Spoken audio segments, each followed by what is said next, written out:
நமஸ்காரம். இந்த வீடியோவில் ஆடி மாதத்தோட ரொம்ப விசேஷ நாளான ஆடிப்பூரம் சிறப்புகள் பற்றி பார்க்க போகிறோம். இந்த நாளில் திருமணம் ஆக வேண்டியவர்களுக்கும் குழந்தை வரம் வேண்டுபவர்களுக்கும் செய்ய வேண்டிய வழிபாடு முறைகள் பற்றி தகவல்கள் இருக்கு. வீடியோவை கடைசி வரைக்கும் பாருங்க. புதுசாக பார்க்குறவங்க சேனலை சப்ஸ்கிரைப் பண்ணிக்கோங்க. இந்த மாதம் ஆகஸ்ட் 14 ஆடிப்பூரம். ஆடி மாசத்துல பூரம் நட்சத்திரம் வரும் நாள் தான் ஆடிப்பூரம். இந்த வருஷம் வெள்ளிக்கிழமையில வர்றது ரொம்பவே விசேஷம். இந்த நாள் ஆண்டாள் ஜெயந்தி என்றும் அழைக்கப்படுகிறது.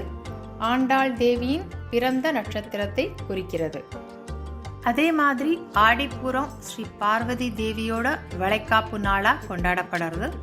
இந்த நாள்ல தேவியே பூமிக்கு வந்து தனது பக்தர்களை ஆசீர்வதிப்பதாக நம்பப்படுறது. தமிழ்நாட்டில் ஆண்டாள் பிறந்த இடமான ஸ்ரீவல்லிபுத்தூர்ல ஆண்டாள் கோவில் ஆடிப்பூரம் மிகவும் கோலாகலமாக கொண்டாடப்படும். இங்கு 12 நாள் திருவிழாவாக கொண்டாடப்படுறது. இந்த திருவிழா ஸ்ரீரங்கம் ஸ்ரீ ரங்கநாதர் கோவிலையும் 10 நாட்களுக்கு ஒரு பெரிய நிகழ்வாக கொண்டாடப்படுறது. கடைசி நாளில் ரங்கநாத பெருமானுக்கும் ஆண்டாளுக்கும் திருமணம் கோலாகலமாக நடைபெறுகிறது. எல்லா கோவில்களிலுமே இந்த ஆடிப்பூர உற்சவம் தேவியின் சக்தி நிறைந்த நாளாக கருதப்படுறது. முக்கியமாக இந்த ஆடிப்பூர முறையான வழிபாடு பல ஆண்டுகளாக திருமண தடை உள்ளவர்களுக்கும் பல விரதங்கள் இருந்தும் குழந்தை பாக்கியம் கிடைக்காதவர்களுக்கும் நல்ல பலன்களை கொடுக்கும் என்பது முழுமையான நம்பிக்கை. வாழ்க்கையில நல்ல மாற்றத்தை கொடுக்கிற இந்த ஆடிப்பூர வழிபாடு எப்படி செய்யணும்?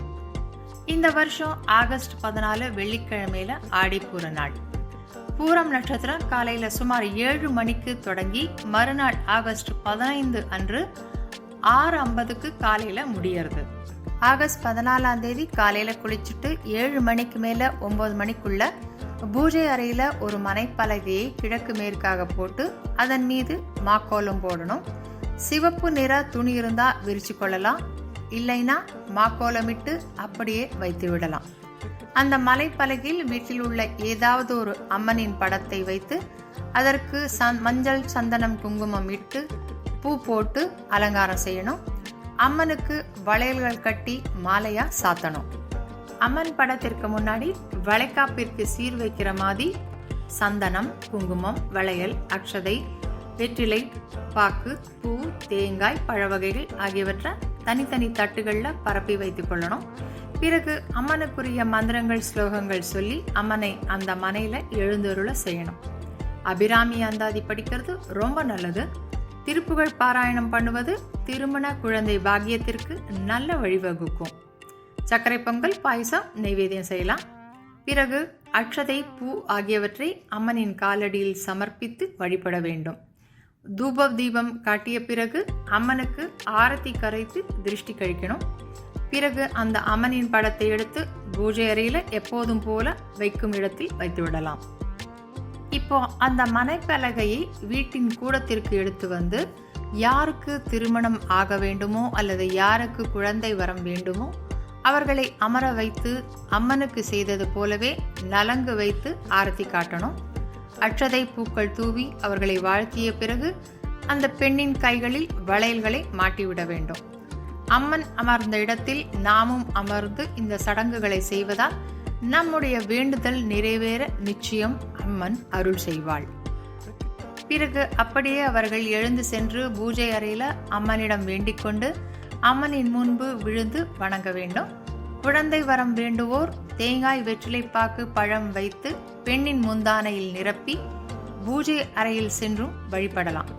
இந்த தேங்காயை அடுத்த நாள் ஏதாவது இனிப்பு செய்து சாப்பிடலாம். பொதுவாகவே எல்லா பெண்களும் குடும்ப நலனுக்காக அன்னைக்கு குங்குமம் அர்ச்சனை செய்து அம்மனை வழிபடலாம். கோவில்கள்ல அம்மனுக்கு வளையல்கள் வாங்கி கொடுக்கலாம். கோவில்களில் ஆடிப்பூர நாள் வளைகாப்பு திருவிழாவாக கொண்டாடப்படுறது. இந்த நிகழ்வில் அம்பாளுக்கு அபிஷேகம், வளைகாப்பு அலங்காரம், சீர்வரிசை சமர்ப்பணம் செய்யப்பட்டு பூஜைகள், தீபாராதனைகள் நடைபெறும்.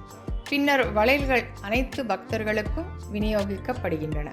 இந்த வளையல்களை அணியறதுனால தம்பதியருக்கு குழந்தை பாக்கியம் கிடைக்கும் என்றும், கர்ப்பிணி பெண்கள் இந்த வளையல்களை அணியும் போது அது அவர்களின் குழந்தையை அனைத்து தீய சக்திகளிடமிருந்தும் காக்கும் என்றும் நம்பப்படுறது. இத்தகைய சக்தி வாய்ந்த ஆடிப்பூரம் அன்னைக்கு அம்பாளை அனைவரும் வழிபாடு பண்ணுங்க. அம்பாளின் அருள் அனைவரின் வாழ்க்கையிலும் நல்ல பலன்களை கொடுக்கட்டும்.